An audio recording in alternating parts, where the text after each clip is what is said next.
नमस्कार, मैं अभी नेहरू पार्क के पास खड़ा हूं और यहाँ पर एक अप्रवासीय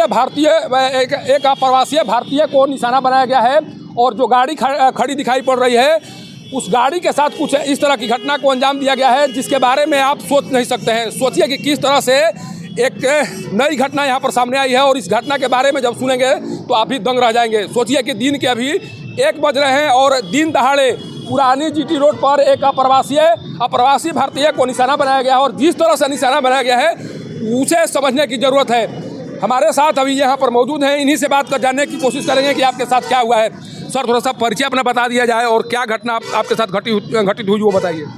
मेरा नाम उमेश कुमार सिंह है और मैं टेकारी का रहने वाला हूँ, लेकिन आज मैं 20 साल से अमेरिका में रहता हूँ और अमेरिका के आरकानसास स्टेट में और लिटिल रॉक कैपिटल है, वहाँ की राजधानी है।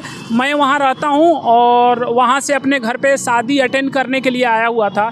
तो ऐसा हुआ कि आज यहाँ तकिया में शादी है तो मैं उसके लिए कुछ ज्वेलरी लेना था, यहाँ से पायल वगैरह, तो लेने के लिए आया हुआ था। मेरे भाई साहब एक्सिस बैंक में गए और मैं यहाँ से उतर करके गाड़ी को लॉक करके मंगलम ज्वेलर्स में गया और वहाँ से जैसे हम आए तो एक आदमी गाड़ी के ऊपर मोबिल स्प्रे कर किया और उसके बाद हम लोग बैठ रहे थे गाड़ी में, तब तक बोलता है आपके गाड़ी से मोबिल चू रहा है और हम लोग इधर आ करके देखने लगे।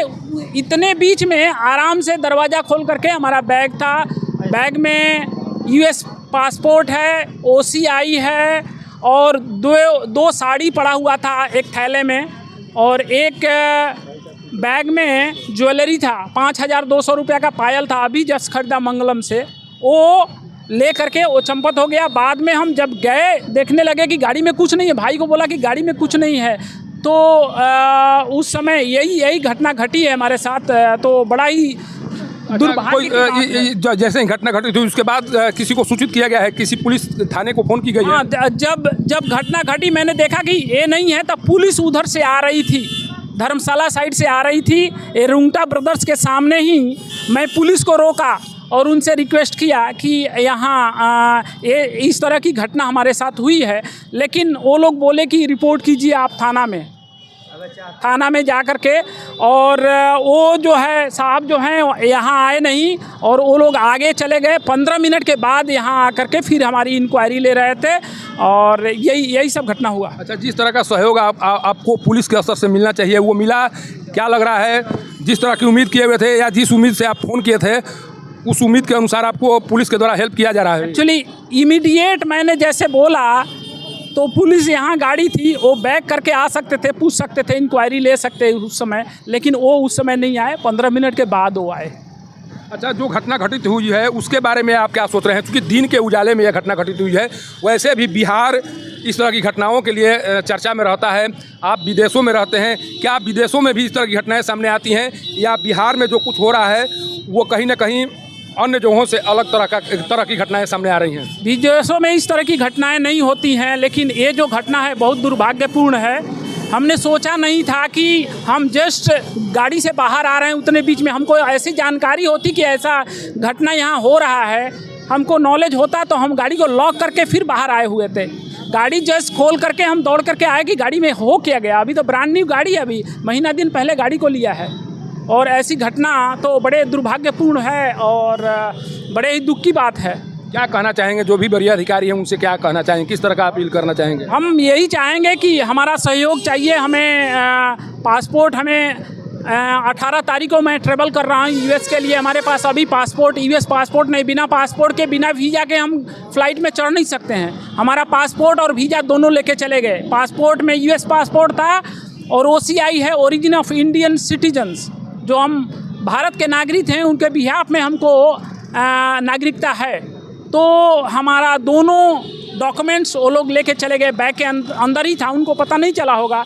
लेकिन हमें अगर वो लोग डॉक्यूमेंट्स भी हमें पहुंचा देते हैं तो मैं खुश हूँ उससे।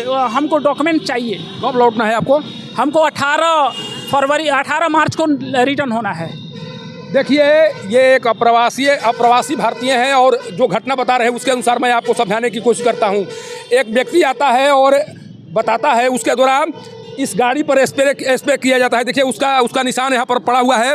जिस मोबिल का स्प्रे इस गाड़ी पर की जाती है उस व्यक्ति के द्वारा, और स्प्रे करने के बाद वहाँ पर पहुँचता है वह व्यक्ति और बताता है कि आपके वाहन से मोबिल नीचे गिर रहा है। जिसके बाद चूँकि गाड़ी नहीं थी और चूँकि गाड़ी नहीं है और नई गाड़ी होने के कारण उन्हें लगा कि आखिर भाई मोबिल कैसे चूरा है। इसके बाद दोनों व्यक्ति उतर कर यहाँ पर आते हैं देखने के लिए।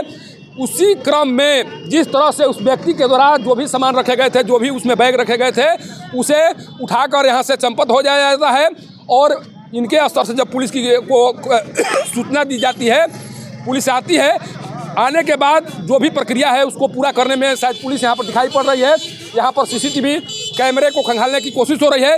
लेकिन सोचिए कि जब एक अप्रवासी भारतीय के साथ इस तरह की घटना को कारित किया जा सकता है दिन दहाड़े, तो किस तरह से यहाँ पर सासाराम शहर में विधि व्यवस्था को बनाए रखने की कोशिश हो रही है। किस तरह से सोचिए, यह जिला मुख्यालय है।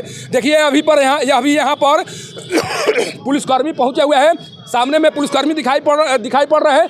इनके द्वारा क्या कुछ किया जा रहा है, इन्हीं से पूछते हैं कि क्या कुछ हो रहा है, क्या कुछ जानकारी इन लोगों को प्राप्त हुई है। शायद यहाँ पर कोई घटना घटित हुई है, कुछ जानकारी मिली है? जानकारी मिली है तो बताए हैं कि हम लोग को बोला मोबिल छीट दिए हैं।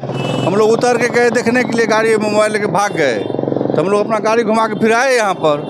कैमरा सीज देख रहे हैं, कैमरा कहीं बाहर लगा हुआ नहीं है। एक नगर निगम का है तो बड़ा उसमें बोले हैं कि हम भी आ रहे हैं तो चलेंगे देखने के लिए। तो बस यही काम हम लोग कर रहे हैं। अच्छा, दिन दहाड़े इस तरह की घटना को अंजाम दिया गया है। आप लोग लगातार ड्यूटी बजाते रहते हैं, आखिर इस तरह की घटनाएं क्यों सामने आ जाती है? जब आप लोग सड़कों पर दिखाई पड़ते हैं फिर भी इस तरह, जब तक पब्लिक सहयोग नहीं करेंगे तब तक हम पुलिस क्या कर सकती है? पुलिस का सहयोग, किस तरह का सहयोग चाहिए आप लोगों को? सहयोग, कोई घटना होती है उसको बताया तो तब तक चंपत हो चुका था, वहाँ था नहीं वो बेटा हुआ।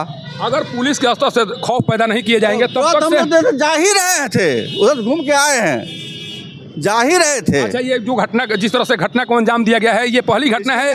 ये पहली घटना है कि इस तरह की घटना पहले भी हो चुकी है? इससे पहले 2-3 महीना पहले हुआ था, शायद हुआ था।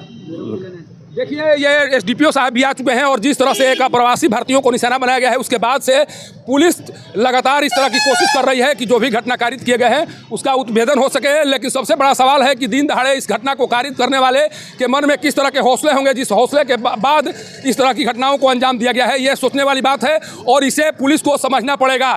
जब किसी अप्रवासी भारतीय को निशाना बनाया जा सकता है तो यहाँ पर रहने वाले लोग किस तरह से सुरक्षित होंगे, किस तरह से आम लोग यहाँ पर अपने आप को सुरक्षित महसूस कर रहे होंगे, ये बहुत बड़ी बात है। और जो छवि इस घटना के बाद से एक अप्रवासी भारतीय के मन में बनी है, वो छवि एक तरह से इस सासाराम शहर के लिए एक तरह से हानिकारक है। कारण कि जब जाएंगे विदेशों में और जब इस घटना के बारे में जिक्र करेंगे तब लोग उस तरह के कमेंट करते हुए पाए जाएंगे। कारण कि दिन दहाड़े ये घटना हुई है और थाने से महज 1 किलोमीटर की दूरी पर घटना हुई है। बगल में यातायात थाना है, बगल में यहाँ से पुलिसकर्मी गुजर रहे थे। इसके बाद में भी अपराधियों के द्वारा किसी घटना को अंजाम देना ये बताने के लिए काफ़ी है कि सासाराम शहर में अपराधियों के हौसले बुलंद हो चुके हैं और अपराधियों के सामने पुलिसकर्मी एक तरह से नतमस्तक हो चुके हैं। अगर इस तरह की बात नहीं होती तो शायद अपराधी दिन दहाड़े इस तरह के घटना को अंजाम नहीं देते और सासाराम शहर में इस तरह की घटना नहीं होती। सासाराम से पब्लिक न्यूज़ के लिए सत्येंद्र चौबे की रिपोर्ट।